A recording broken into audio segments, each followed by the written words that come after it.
Definitely, but we need to understand the region which we are right now referring to. 33% of the world's malnourished children are in this region, in India for that matter. So, nearly a third of our population is not even in 19th century, they're in 18th or 17th century.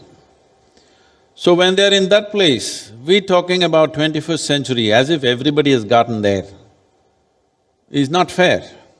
Right now, you need to strengthen the sovereignty of the nation because you cannot address the people without strengthening that. When populations come to a certain level of well-being, definitely we have to loosen this sovereignty. We must understand this. This making of a nation is at different levels of evolution for a society. Unfortunately, within the first 25–30 years, if we had become a developed nation, we would be talking a different language. I would be definitely speaking a different language. But my engagement, 70% of my work is in rural India, and what 21st century are we talking about? 21st century we talk only when we come to Bangalore, Mumbai, somewhere. When we are in the villages, we are talking 18th century talk. That's the condition where they are.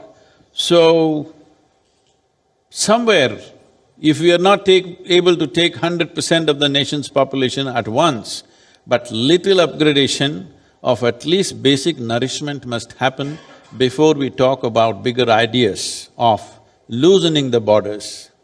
This is why I said, if economic borders are loosened, political borders are tightened but economic borders are loosened for some time, all that India needs is a larger economy. Without scaling up the economy, without increasing the size of the economy, there are really no solutions. Because a small pie, you're trying to break it for 1.3 billion people, whichever way you break it, it's not going to work. We need to increase the size of the pie. Once the size of the economy is large enough, and for it to become large enough, these nations need to function as one, as economic unit at least. At least there is some kind of loose union of doing our economics together, then we can talk about loosening of the sovereignty of the nation itself. Otherwise, you know, the most affluent nations are building walls today because when the disparity is so big, then people who have something want to protect what they have. People who don't have something want to come there.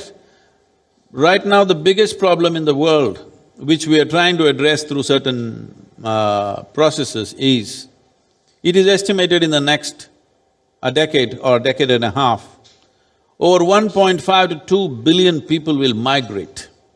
Why would anybody want to leave their homelands, their families and everything and move to some other place? Every day, a few hundred people could be dying between Africa and Europe.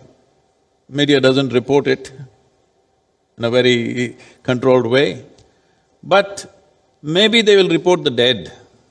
You can report the dead, 100 died, 200 died, whatever died.